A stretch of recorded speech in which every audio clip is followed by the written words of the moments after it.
The moment I had been anticipating for weeks finally arrived. Emma, after 20 years with Innovatech, we've decided to restructure your role, said Daniel Carter, my boss, his voice carrying a tone of forced sympathy. He sat across from me in the sterile conference room, flanked by Sarah from HR. Both wore the same rehearsed expressions of regret. The company is shifting its focus, Sarah added, sliding a manila folder across the table. Your contributions have been invaluable, but we're consolidating the analytics division under the new AI team. I nodded calmly, accepting the folder without opening it. Inside would be the usual severance package: 2 weeks' pay for every year of service, 3 months of health coverage, and a list of career counseling services I'd never use. I completely understand, I replied, my voice steady. These decisions are never easy. Relief flickered across their faces. They had expected tears, anger, or at least some resistance. After all, I was a 58-year-old woman being pushed out of a tech company that worshipped youth over experience. What they didn't know was that I had seen this coming for months. A misdirected email thread had landed in my inbox 6 weeks earlier, revealing the company's plans to phase out my position. I had been preparing ever since. We'd like you to clear out your desk by Friday, Daniel continued, his confidence growing as I showed no signs of resistance. We'll need your keycard, company laptop, and phone before you leave. Your team will be notified this afternoon. My team. 7 brilliant data scientists I had handpicked and mentored over the years. The same team that had helped me develop the predictive analytics engine that now powered Innovatech's flagship product, DataPulse, a tool used by over 50% of Fortune 500 companies. Of course, I said, standing up. Is there anything else? They exchanged glances, thrown off by my composure. Daniel recovered first. That's all for now. Thank you for making this professional. As I walked back to my office, I passed the glass-walled conference room where the executive team was meeting. Through the transparent barrier, I could see CEO Michael Reynolds gesturing at a PowerPoint titled Q4 Growth Strategy. The same Michael Reynolds who had taken credit for my analytics engine at last year's industry summit, referring to me only as one of our key team members. I closed my office door and pulled out my personal phone, sending a single text, "It's happening. Friday is my last day." The response came immediately. Perfect timing. Contracts are ready. Dinner tonight to finalize details. I smiled as I glanced at the calendar on my desk.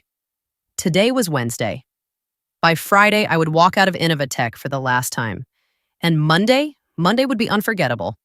That evening, I met with Alex Turner, the CEO of NextGen Analytics, Innovatech's biggest competitor, at a discreet upscale restaurant, far from the prying eyes of my soon-to-be former employer. Alex had reserved a private dining area, shielded by elegant screens. They actually did it, Alex said, shaking his head after we ordered. I suspected they might, but to let go of the person who built their core technology? Michael never understood what you actually created. He saw the results, the user interface, the market potential, I replied, sipping my wine. But the underlying architecture? That was just tech stuff to him. The irony was almost too perfect. 3 months ago, I had discovered that Innovatech's legal team had never filed the patent application for my predictive analytics engine. When I inquired, they assured me it was an oversight and promised to handle it immediately. But something felt off, so I dug deeper. That's when I found it. A strategy memo outlining plans to claim the engine as company-developed technology without attributing it to me. They had planned to push me out before securing the patent, knowing that intellectual property developed by employees typically belongs to the company. What Innovatech didn't know was that I had been refining the engine on my own time, using my personal equipment. Those refinements, which boosted processing speed by 50%, weren't covered by my employment agreement. I had quietly filed for a patent under my own name last month, fully documented with timestamps and development logs proving the work was done outside company time. The patent had been granted with remarkable speed, thanks to Alex's introduction to a top-tier IP attorney. All the paperwork is finalized, Alex said now, sliding a folder across the table. As soon as you sign, NextGen Analytics officially acquires exclusive licensing rights to your patent. The press release goes out Monday morning, announcing you as our new chief data strategist. I reviewed the documents carefully, though I already knew the terms by heart. A 7-figure signing bonus, substantial equity in NextGen, and ongoing royalties from all products using my engine. What do you think Michael's face will look like when he realizes what's happened? Alex asked, unable to hide his grin. I'm more concerned about my team, I admitted. They don't deserve to be caught in the fallout. Already handled, Alex replied. We have positions for all 7 of them if they're interested. Senior roles with significant raises. I signed the final page and closed the folder. In one move, I had secured my future, protected my team, and ensured recognition for my work. To new beginnings, Alex said, raising his glass. And to owning your own value, I added, clinking my glass against his. Thursday and Friday passed in a blur of exit interviews, knowledge transfers, and goodbyes. I maintained my composure, even as rumors spread. Junior analysts approached me awkwardly, asking for LinkedIn recommendations. I documented everything meticulously, every project, every password, every process. My thoroughness wasn't kindness, it was evidence. Evidence that I had acted in good faith while the company had not. During my final exit interview, Sarah from HR went through the standard checklist. You understand that any intellectual property developed during your employment remains the property of Innovatech, she stated, pushing a non-disclosure agreement across the table. Of course, I replied pleasantly. Anything developed within the scope of my employment, using company resources during company time. I emphasized those qualifiers slightly, but Sarah was too busy checking boxes to notice. As I packed my desk, family photos, conference badges from 20 years of industry events, the coffee mug my team had given me last Christmas, Daniel stopped by, leaning against the doorframe with feigned casualness. Just wanted to make sure everything's clear for your departure, he said, watching me place items into a cardboard box. Crystal clear, I replied, wrapping a small award I'd received for the very engine now at the center of my plans. The irony wasn't lost on me. You know, Emma, these decisions are never personal, Daniel continued. Michael feels the company needs to move in a more modern direction. I looked up, meeting his gaze directly. I understand completely. Business is business. Something in my tone made him pause. For a moment, uncertainty flickered across his face, but he quickly dismissed it. What could a soon-to-be unemployed 58-year-old woman possibly do? Will you be taking some time off? He asked, his voice dripping with artificial concern. Actually, I already have something lined up, I replied. I start Monday. His eyebrows shot up. Oh, that's fast. Anything interesting? I smiled. Very. A leadership position. I'm quite excited about it. He nodded absently, already mentally moving on. Well, good luck with that. As I walked out of Innovatech's glass headquarters for the last time, key cards surrendered and personal belongings in tow, I took a moment to look back at the building where I'd spent 2 decades of my career. On the top floor, I could see the executive conference room lit up for an evening meeting, likely discussing how to redistribute my responsibilities among younger, cheaper staff. Little did they know that in less than 72 hours, that same room would be hosting an emergency crisis meeting instead. Monday morning dawned bright and clear. I dressed carefully in a new navy suit, a power outfit I'd bought specifically for this day. The NextGen town car arrived at 7:30 a.m. to take me to their headquarters, where I'd start my first day as chief data strategist. The press release went live at 7 a.m., Alex informed me as I settled into my new corner office with floor-to-ceiling windows. Industry newsletters are already picking it up. The announcement had been crafted with precision. NextGen Analytics acquires exclusive rights to revolutionary predictive analytics engine, welcomes creator Dr. Emma Collins as chief data strategist. It detailed my background, emphasized my role as the sole inventor of the patented technology, and outlined how NextGen would integrate the engine into their next-generation products. Most importantly, it stated that any company currently using the technology would need to negotiate licensing agreements with NextGen moving forward. At 9:15 a.m., My phone lit up with the first text from my former team at Innovatech. Complete chaos here. What did you do? It was from Jason, my lead data scientist. I smiled, typing back, check your personal email. All 7 of you have offers waiting. Meanwhile, at Innovatech headquarters, the scheduled Monday morning executive meeting had turned into a full-blown crisis. According to Jason's updates, Michael had arrived to find the company's general counsel and CFO waiting at his door, both pale-faced. The industry announcement had hit their inboxes simultaneously, setting off alarms. By Tuesday morning, the full impact of my departure was clear. Innovatech's flagship product, DataPulse, relied entirely on my engine to process the massive datasets that gave it an edge over competitors. Without licensing rights to my patent, they faced 2 equally unpalatable options: negotiate with NextGen or rebuild their core technology from scratch. A process that would take years and millions of dollars. Michael called an all-hands meeting for 2 p.m., but it was too late. Jason and the rest of my former team had already accepted NextGen's offers. Rumor is they're going to try to sue you, Jason texted.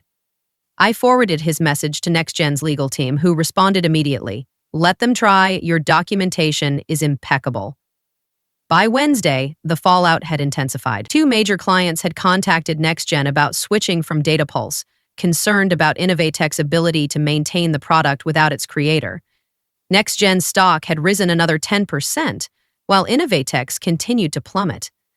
That afternoon, I led my first formal presentation to NextGen's board of directors, outlining our technology roadmap with my engine at its center.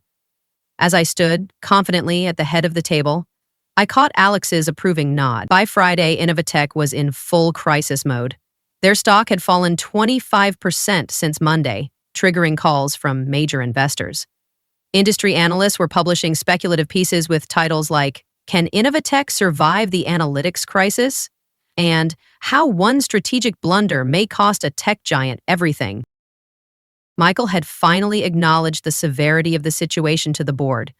Innovatech would need to either license my engine from NextGen at exorbitant rates or undertake a complete rebuild of DataPulse without using any technology covered by my patent.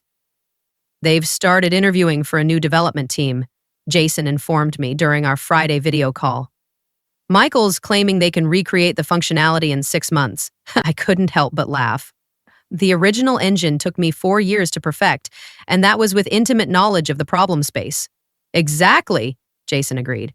Nobody's buying the timeline, especially after our team posted their resignation letters simultaneously.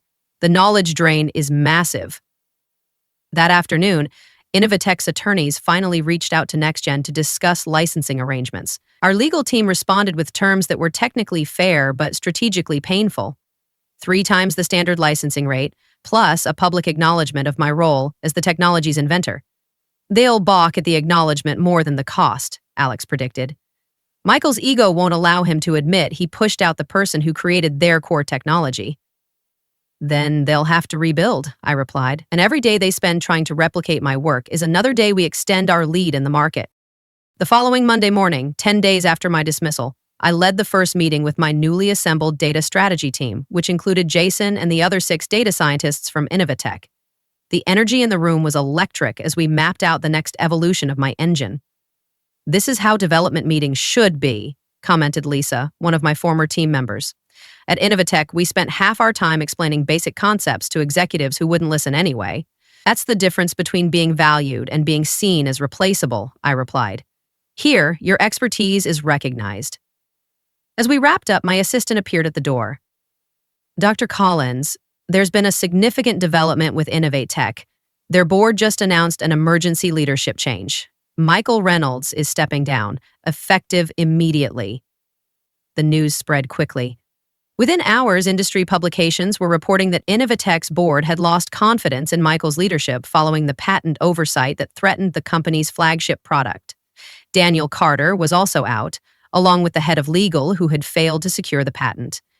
That evening, I received an unexpected email from Rachel Bennett, Innovatech's newly appointed interim CEO. Unlike Michael's desperate message from the previous week, this one was straightforward and respectful. Dr. Collins, congratulations on your new position. I've been brought in to help Innovatech navigate the current situation. I'd like to discuss a fair licensing arrangement for your patented technology. We're prepared to acknowledge your contributions publicly and make appropriate amends for the oversights of previous management. Would you be available to meet next week? I forwarded the email to Alex, adding a simple note, Phase 1 complete. His reply came quickly, beautifully executed. The board is celebrating your first major victory for NextGen. Looks like Innovatech is finally learning an expensive lesson about valuing innovation and innovators. 3 months later, I sat on the stage at the Global Tech Innovation Summit, preparing to deliver the keynote address. The audience was filled with industry leaders, tech journalists, and aspiring developers, many of whom now knew my story. And now I'm pleased to introduce our keynote speaker, the conference organizer announced. Dr. Emma Collins, Chief Data Strategist at NextGen Analytics and creator of the predictive analytics engine that has revolutionized data processing across multiple industries. The applause was thunderous as I approached the podium. What a difference a few months could make. Last year, I had attended this same conference as part of the Innovatech delegation, seated in the back while Michael gave a presentation about his. Thank you, I began, surveying the attentive faces.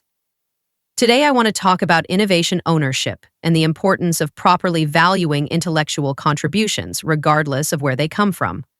My presentation detailed the technical aspects of my engine, but also touched on the broader issues of recognition and respect in the tech industry. Without directly mentioning Innovatech, I emphasized the importance of companies protecting their innovators rather than seeing them as replaceable resources. Afterward, during the reception, several young women engineers approached me seeking advice and mentorship. One of them, barely 30, confided, "Your story changed how I document my work. I started keeping detailed logs of my development process on personal time." "Smart," I replied. "Your innovations deserve protection." As the evening concluded, I checked my phone to find an industry news alert. Innovatech had finally announced the licensing agreement with NextGen, acknowledging me by name as the engine's creator. Their stock had stabilized, though at a significantly lower valuation than before my departure. 1 year to the day after being told to clean out my desk, I sat in my spacious office at NextGen, reviewing the quarterly innovation report. Under my leadership, the company had released 3 groundbreaking products built on my engine, capturing significant market share from Innovatech and other competitors. A knock at my door interrupted my analysis. It was Alex, holding a bottle of champagne and 2 glasses. "Happy anniversary," he said, setting the glasses on my desk. "The board asked me to share the news with you personally before the public announcement. NextGen has officially surpassed Innovatech in market valuation for the first time in company history." I smiled, feeling not triumph, but a quiet satisfaction. That's what happens when you value innovation properly. As Alex poured the champagne, my assistant delivered a sleek envelope. Inside was an invitation to speak at Women in Tech's annual leadership summit. The topic? Owning your intellectual value, how proper documentation changed an industry.